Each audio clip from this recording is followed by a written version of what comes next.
Muy buenas tardes, nos acercamos una vez más a la palabra de Dios para hacer nuestra oración. Compartimos un pasaje del capítulo 17 del Evangelio según San Mateo. Celebramos hoy a San Maximiliano Kolbe, un franciscano que en un campo de concentración ofrece su vida a cambio de la de un hombre que estaba casado y tenía hijos. Ofrece su vida en lugar de la vida de su compañero de prisión, digamos. El pasaje de hoy dice así: mientras estaban reunidos en Galilea, Jesús dijo a sus discípulos: el Hijo del Hombre va a ser entregado en manos de los hombres, lo matarán y el tercer día resucitará. Y ellos quedaron muy apenados. Al llegar a Cafarnaún, los cobradores del impuesto del templo se acercaron a Pedro y le preguntaron: ¿el maestro de ustedes no paga el impuesto? Sí, lo paga, respondió. Cuando Pedro llegó a la casa, Jesús se adelantó a preguntarle: ¿qué te parece, Simón? ¿De quiénes perciben los impuestos y las tasas los reyes de la tierra, de sus hijos o de los extraños? Y como Pedro respondió: de los extraños, Jesús le dijo: eso quiere decir que los hijos están exentos. Sin embargo, para no escandalizar a esta gente, ve al lago, echa el anzuelo, toma el primer pez que salga y ábrele la boca. Encontrarás en ella una moneda de plata. Tómala y paga por mí y por ti. Palabra del Señor. Es el segundo anuncio de la pasión que hace Jesús, con algunas diferencias respecto del primero. En esa oportunidad él habla de que tiene que ir a Jerusalén, donde va a resucitar. Identifica a quiénes son los causantes de su muerte: los ancianos, los jefes de los sacerdotes y los maestros de la ley. Y ustedes recordarán que también hay intervención de Pedro, que trata de apartar a Jesús de ese camino y se gana un reproche de parte de Jesús. Ahora es más directo. Jesús dice que de un modo más general, los hombres, en manos de los hombres. Y no hay reacción. En todo caso, la única reacción de los discípulos es que quedan apenados. Después entra este tema del impuesto, una obligación de todos los judíos de aportar lo que correspondería a 2 días de trabajo. Este es un impuesto una vez al año que se pagaba en el templo antes de la Pascua. Probablemente aparece este tema para mostrar, por un lado, la autoridad de Jesús frente al impuesto. Jesús toma como referencia los reyes del mundo. Uno puede pensar en un impuesto que pagaban también al Imperio Romano, un impuesto mucho más caro, más difícil de pagar, pero que lo pagaban los pueblos que habían sido invadidos, no los ciudadanos romanos. Jesús hace esta referencia para asociarla a la realidad del culto del Templo de Jerusalén, donde él estaría exento de pagar el impuesto y aparentemente sus discípulos también son hijos, no son servidores ni esclavos.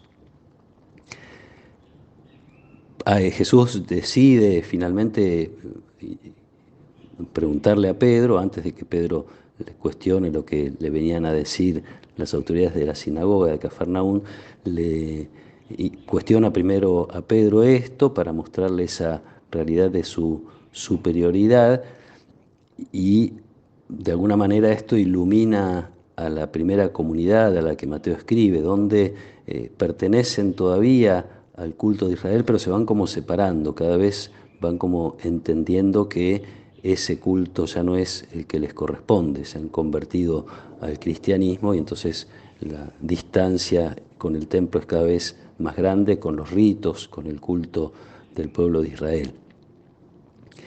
Estas dos cosas juntas, es decir, el anuncio de la pasión unido en el Evangelio de Mateo y solo en él, los otros evangelios no hacen referencia a este tema del impuesto. Estos dos temas traídos juntos por Mateo nos hacen pensar que lo que quiere señalar es precisamente la nueva realidad. El templo de Jerusalén ya no es el centro del culto para los discípulos de Jesús, para las primeras comunidades cristianas. De algún modo ese templo fue reemplazado por el mismo Jesús, y en todo caso podemos decir por la comunidad.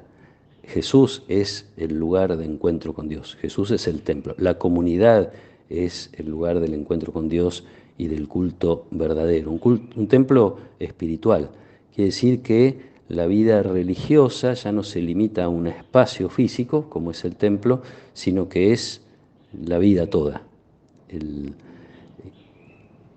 El creyente se considera templo de Dios y su relación con Dios tiene que ver no solo con la posibilidad de expresar la religiosidad en un templo, en un lugar determinado, sino su culto es la vida.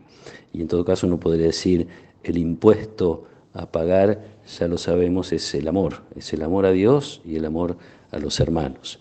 Una realidad que, como digo, era muy importante en los primeros tiempos, para las primeras comunidades que, según se sabe, seguían algunos pagando el impuesto, pero como Jesús, para no escandalizar, pero no porque se sintieran obligados ya a hacerlo, seguían pagando también el impuesto al Imperio Romano, aunque no se sentían hijos de ese imperio ni pertenecientes a él, sino más bien hijos de Dios y pertenecientes a una nueva comunidad, con aquello de dar al César lo que es del César y a Dios lo que es de Dios, seguían pagando el impuesto al Imperio Romano, seguían pagando, para no escandalizar a nadie, el impuesto al templo, pero como digo, ya se van separando. Y también digo, lindo para nosotros esta realidad de que nuestra religión, nuestra práctica religiosa, nuestra espiritualidad no está centrada en un lugar físico, aunque seguramente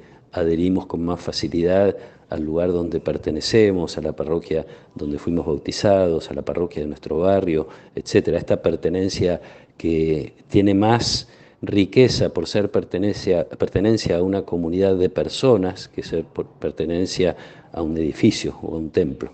Sin embargo, es lindo ver que lo más importante de nuestra vida religiosa no se limita a ese espacio y a ese tiempo que dedicamos a la oración, sino toda nuestra vida, todo nuestro tiempo, el lugar donde estemos somos templo de Dios, el lugar donde estemos somos lugar donde otros pueden encontrar a Dios, ojalá siempre sea así.